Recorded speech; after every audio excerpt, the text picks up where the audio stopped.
सिर है बुलेटिन का आगाज सुर्खियों के साथ। फाइनेंस अकाउंट असिस्टेंट उम्मीदवारों का तीसरे रोज भी श्रीनगर और जम्मू में एहतजाज। लिस्ट को हरगिज न किया जाए मनसूख। मुजाहिरीन ने एलजी मनोज सिन्हा से की अपील।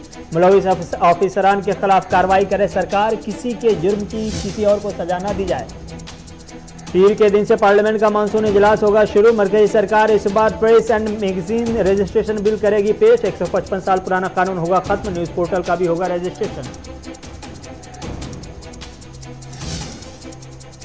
कांग्रेस लीडर राहुल गांधी ने रुपए की गिरती हुई कीमत पर पीएम मोदी को बनाया निशाना। आप उस वक्त जितना शोर मचाते थे आज उतना ही हो गए हैं खामोश। मायूसी के गड्ढे में डूबा है पूरा मुल्क, राहुल गांधी का बयान।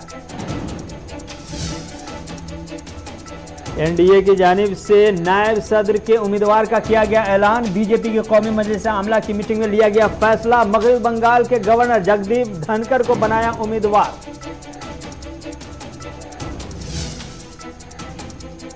सुर्खियों के बाद खबरें तफसीलात के साथ। सबसे पहले सबसे बड़ी खबर, बीजेपी की जानिब से आज बाज़ाब्ता तौर पर कौमी मजलिस आमला की मीटिंग हुई। एनडीए की बैठक में एक फैसला किया गया है कि इस बार नायब सदर के उम्मीदवार के तौर पर जगदीप धनखड़ को आगे पेश किया जाएगा।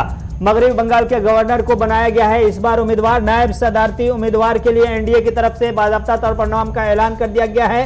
जगदीप धनखड़ को उम्मीदवार बनाया गया है। आपको बता दें कि जगदीप धनखड़ एनडीए की तरफ से बाज़ाब्ता तौर पर नायब सदर के उम्मीदवार होंगे।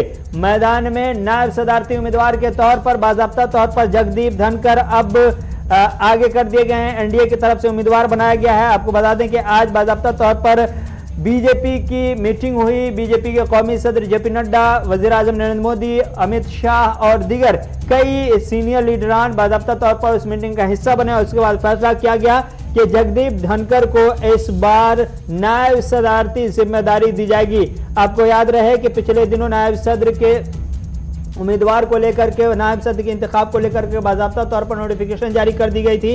और आज बीजेपी की पार्लिमानी बोर्ड की बैठक में यह फैसला किया गया है कि नायब सदर के उम्मीदवार के तौर पर बाज़ाब्ता तौर पर जगदीप धनखड़ को आगे किया जाए। उनके नाम पर मुहर लगा दिया गया है। आपको बता दें इस वक्त की सबसे बड़ी खबर, एनडीए ने नायब सदारती उम्मीदवार के तौर पर मगरबी बंगाल के गवर्नर जगदीप धनखड़ को आगे किया है। अमित शाह से पिछले दिनों बाज़ाब्ता तौर पर उनकी मुलाकात भी हुई थी और उसके बाद से तस्वीर धीरे धीरे साफ होने लगी। आपको बता दें कि नायब सदारती उम्मीदवार का बाज़ाब्ता तौर पर इंतखाब 6 अगस्त को होगा। 6 अगस्त को वोटिंग का डेट रखा गया है। 19 जुलाई तक के पर्चे नामजदगी दाखिल करनी है, यानी कि सिर्फ 2 दिन रह गए हैं। कल मुमकिन है कि हुक्मरान जमात के खिलाफ अपोजिशन की जानिब से भी नायब सदारती उम्मीदवार के तौर पर किसी उम्मीदवार को आगे बढ़ाया जाए, लेकिन आज एनडीए की जानिब से बाज़ाब्ता तौर पर जगदीप धनखड़ के नाम का ऐलान कर दिया गया है। 20 जुलाई को बाज़ाब्ता तौर पर पर्चे नामजदगी दाखिल की जाएगी। आपको बता दें कि 19 जुलाई को पर्चे नामजदगी दाखिल किया जा सकता है। जितने भी उम्मीदवार हैं जो ख्वाहिशमंद है, पर्चे नामजदगी की जांच जो है ना 20 जुलाई को होगी। खबर मिल रही है कि 20 जुलाई की तारीख तय की गई है। और नायब सदर के इंतखाब में पर्चा नामजदगी दाखिल करने वाले उम्मीदवारों का अपना पर्चा 22 जुलाई तक वापस ले सकेंगे। अगर कोई उम्मीदवार ऐसा है जो पर्चा वापस लेना चाहता है वो वापस ले सकता है। तो अगले नायब सदर के इंतखाब की जो तारीख रखी गई है वो 6 अगस्त रखी गई है। 6 अगस्त को वोटिंग होगी और 6 अगस्त को दिन में 10 बजे से शाम के 5 बजे तक वोट डाले जाएंगे। जो प्रोसेस है वोट डालने का वो पूरे दिन चलता रहेगा और फिर उसी दिन उसकी गिनती भी हो जाएगी और उसके बाद नतीजे सामने आ जाएंगे। क्योंकि 10 तारीख को 10 अगस्त को नायब सदर एम वेंकैया नायडू की सदारती मुद्दत खत्म हो रही है और उसके बाद से नायब सदर की जिम्मेदारी किन्हें मिलती है? क्या हुक्मरान जमात की जानिब से जिन्हें उम्मीदवार बनाया गया है जगदीप धनखड़, क्या इन्हें ये जिम्मेदारी मिलती है या फिर एनडीए के खिलाफ में जो अपोजिशन का खेमा उम्मीदवार उतारने की कोशिश करेगा या उतारेगा उसे कामयाबी मिलती हुई, ये देखने वाली बात होगी। ऐसे में फैसला अब 10 अगस्त से पहले हो जाएगा। 6 तारीख को ही, 6 अगस्त को ही फैसला हो जाएगा कि मुल्क का अगला नायब सदर कौन होगा। लेकिन अभी एनडीए खेमे की तरफ से बाज़ाब्ता तौर पर यह तय कर दिया गया है कि मगरबी बंगाल के गवर्नर जगदीप धनखड़ उनकी तरफ से उम्मीदवार होंगे नायब सदर के इंतखाब में। अब देखना होगा कि अपोजिशन की जानिब से किसे उम्मीदवार बनाया जाता है। लेकिन इस वक्त की बड़ी खबर, 10 अगस्त को वेंकैया नायडू की मुद्दत खत्म हो रही है। उससे पहले बाज़ाब्ता तौर पर इंतखाब के नताइज आने हैं। 6 तारीख को ही, 6 अगस्त को ही वोट डाले जाएंगे और देर शाम तक के बाज़ाब्ता तौर पर रिजल्ट आ जाएगा। 6 तारीख की शाम तक ही पता चल जाएगा कि मुल्क का अगला नायब सदर कौन हो रहा है। ऐसे में जगदीप धनखड़ को एनडीए ने अपना उम्मीदवार बना दिया है। आज बाज़ाब्ता तौर पर पार्लिमानी बोर्ड की बीजेपी की मीटिंग हुई। उस मीटिंग में यह फैसला किया गया कि इस बार नायब सदर के लिए जगदीप धनखड़ को ही उम्मीदवार बनाया जाए। इस वक्त मगरबी बंगाल के गवर्नर के बतौर जगदीप धनखड़ अपनी खिदमत अंजाम दे रहे हैं। आपको याद होगा कि मगरबी बंगाल की सीएम ममता बनर्जी के साथ इनके नोक-झोंक और तकरार की खबरें मुसलसल सुर्खियों में रही हैं। हिंदुस्तान के मुख्तलिफ रियासतों में से चंद रियासतों के गवर्नर ऐसे हैं जो सुर्खियां बटोरने में कामयाब रहे हैं। उनमें एक जम्मू कश्मीर के गवर्नर सत्यपाल मलिक रहे हैं, दूसरे केरला के गवर्नर आरिफ खान रहे हैं और तीसरे जगदीप धनखड़ मगरबी बंगाल के गवर्नर। ये 3 गवर्नर ऐसे रहे हैं जिन्हें सुर्खियों में काफी आपने देखा होगा। इनके बयानात की और इनके एक्टिवनेस की या सरकार से तकरार की वजह से इनको बाज़ाब्ता तौर पर आपने बार-बार सुर्खियों में देखा होगा। इस बार जगदीप धनखड़ की किस्मत रंग लाती हुई नजर आ रही है और खबर है कि एनडीए ने इसे अपना उम्मीदवार बना दिया है नायब सदर के बतौर। तो एनडीए की जानिब से नायब सदर के उम्मीदवार पर ही अपोजिशन का खेमा भी इत्तेफाक करेगा या फिर अपना उम्मीदवार बनाएगा, उतारेगा। बहुत जल्द इस पर भी तस्वीर साफ हो जाएगी। लेकिन इस वक्त सबसे बड़ी खबर, जगदीप धनखड़ को अपोजिशन के खिलाफ में यानी कि एनडीए ने अपना उम्मीदवार नायब सदर के बतौर बनाया है। देखना होगा आगे कहां तक तस्वीर बनती है। लेकिन आपको याद रहे कि मगरबी बंगाल इस वक्त जगदीप धनखड़ मगरबी बंगाल में इन दिनों गवर्नर की खिदमत अंजाम दे रहे हैं, गवर्नर की जिम्मेदारी संभाले हुए हैं और ममता बनर्जी से या ममता बनर्जी की सरकार के साथ उनकी तकरार की खबरें मुसलसल सुर्खियों में रही हैं। लेकिन एक चीज जो सबको हैरान करने वाली है वो ये कि माना यह जा रहा था या फिर तरह तरह की खबरें आ रही थी कि हो सकता है मुख्तार अब्बास नकवी को यह जिम्मेदारी दी जाए।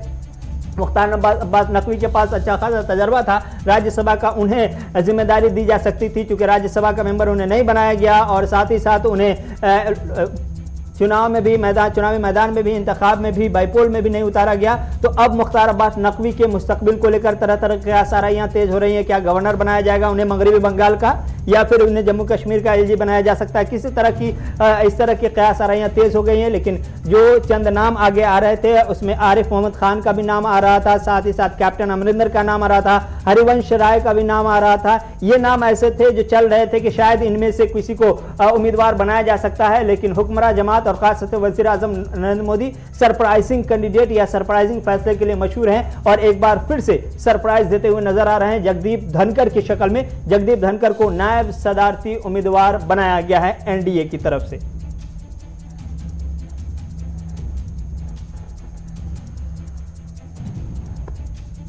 किसानों के एहतजाज के वक्त से मरकजी हुकूमत को घेरने वाले मेघालय के गवर्नर सत्यपाल मलिक ने एक इंटरव्यू के दौरान कहा है कि वो रिटायर होने के बाद ही तमाम मसाइल पर बात करेंगे। आपको बता दें कि सत्यपाल मलिक 30 सितंबर को रिटायर हो रहे हैं। सत्यपाल मलिक ने इल्जाम लगाया था कि जब वो जम्मू कश्मीर के गवर्नर थे तो उन्हें 2 फाइलों पर दस्तखत करने के लिए करोड़ों रुपए की पेशकश की गई थी। मेघालय के गवर्नर सत्यपाल मलिक ने एक इंटरव्यू में कहा है और एक इंटरव्यू दिया है जिनमें सहाफ़ी ने उनसे जब पूछा कि आपका गुज़श्ता 8 सालों में 4 बार तबादला हुआ, आप इस पर क्या कहेंगे? इसका जवाब देते हुए सत्यपाल मलिक ने कहा कि इस बारे में अभी कुछ नहीं कहूंगा, रिटायरमेंट के बाद इस मसले पर बात करूंगा कि आखिर 4 बार मेरा ट्रांसफ़र कैसे हुआ और क्यों हुआ। उन्होंने कहा कि वह आइंदा इंतखाबी सियासत में हिस्सा नहीं लेंगे, ताहम तहरीकों में हिस्सा लेते रहेंगे। मरकजी हुकूमत की मुखालफत के बारे में सत्यपाल मलिक ने कहा कि मैंने उनके खिलाफ कुछ नहीं बोला, बल्कि मैंने हुकूमत के हक में बात की है। अगर उसने मेरी बात मान ली होती तो आज किसान उसे खुश करते। सत्यपाल मलिक ने मरकजी हुकूमत के महत्वाकांक्षी स्कीम यानी कि अग्निपथ की मुखालफत की है और हुकूमत से इसे वापस लेने की अपील की है। सत्यपाल मलिक ने कुछ दिन पहले अग्निपथ स्कीम के बारे में कहा था कि मैं कह रहा हूं अग्निपथ स्कीम को जल्दी ठीक कर लो, ये अच्छा नहीं है। गैर मुतमईन लड़के फौज में जाएं तो उनके हाथ में राइफल होगी, उसकी समत होगी, पता नहीं कहां जाना है। मरकजी हुकूमत बहुत तकब्बुर में रहती है, हो सकता है कि उससे भी बदतर हो, फिर बैकफुट पर आ जाओ। साथ ही उनकी बरतरफी के बारे में सत्यपाल मलिक ने कहा था कि जब मैंने पहली बार बात की है तब से इस्तीफा मेरी जेब में है। जिस दिन वज़ीर आज़म नरेंद्र मोदी जी की तरफ से इशारा मिल गया, उन्हें हटाना नहीं पड़ेगा, बस इतना कह देंगे कि मुझे तुमसे बेचैनी महसूस होती है, मैं उसी दिन चला जाऊंगा, अपना इस्तीफा सौंप दूंगा।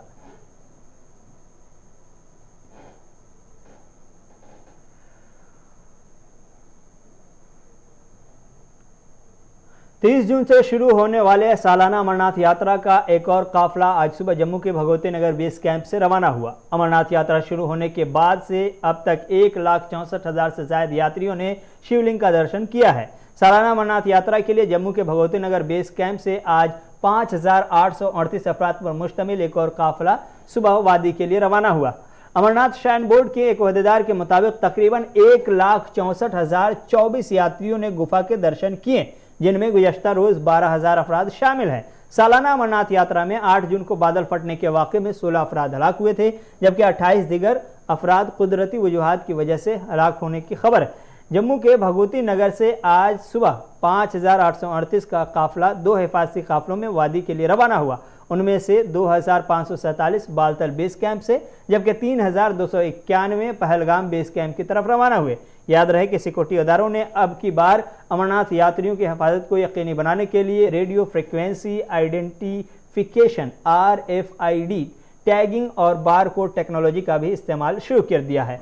RFID टैगिंग और बार कोडिंग का मकसद यात्रियों और उनकी गाड़ियों की लोकेशन की हम वक्त मॉनिटरिंग को यकीनी बनाना है।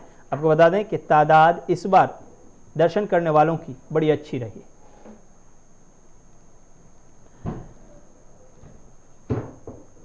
करगिल विजय दिवस विक्ट्री मशाल आज वुसान पहुंच गया है, जहां वुसान बटालियन ने गुरेज ब्रिज से उसे अपने हाथों में लिया। इस मौके से मुनक़दा एक खास तकरीब में करगिल के शोहदा को याद किया गया। तकरीब में CAPF, Jammu Kashmir police, NCC cadet, असातिज़ा और तलबा ने शिरकत की। साथ ही साथ नौजवानों की बड़ी तादाद भी इस तकरीब में नजर आई। इस तकरीब के बाद विक्ट्री मशाल को जोजिला पास के रास्ते आगे भेज दिया गया।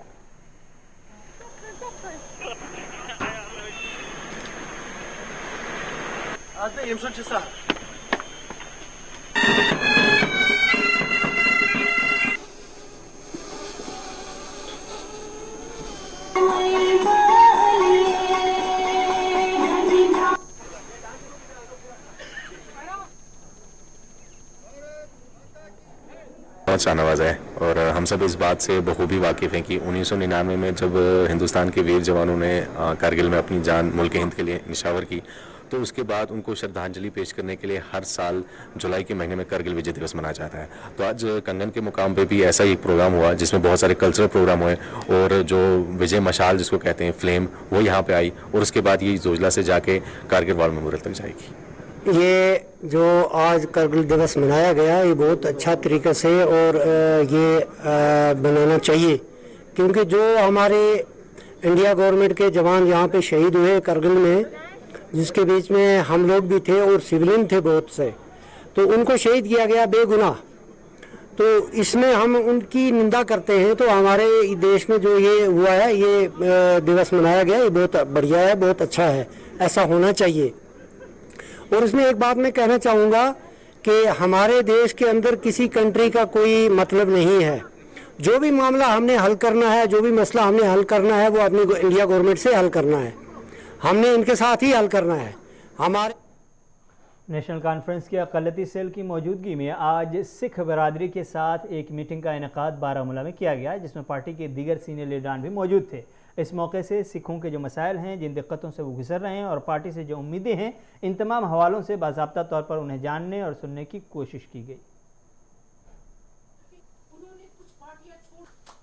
सिख अवाम के सामने उनकी शिकायत शिकवे भी सुने और उनका आइंदा प्रोग्राम भी सुना। मैं बतौर chairman minority cell National Conference, जहां इनका मशहूर हूं, वहां बारामूला की इस लोकल कमेटी जो हमारी माइनॉरिटी सेल की है, उनका भी शुक्रगुजार हूँ, जिन्होंने थोड़ी ही वक्फे में इन तमाम सिख साहिबान जो हमारे इलाकों के नुमाइंदे हैं, इनको जमा करके यहाँ सुना भी और सुनाया भी।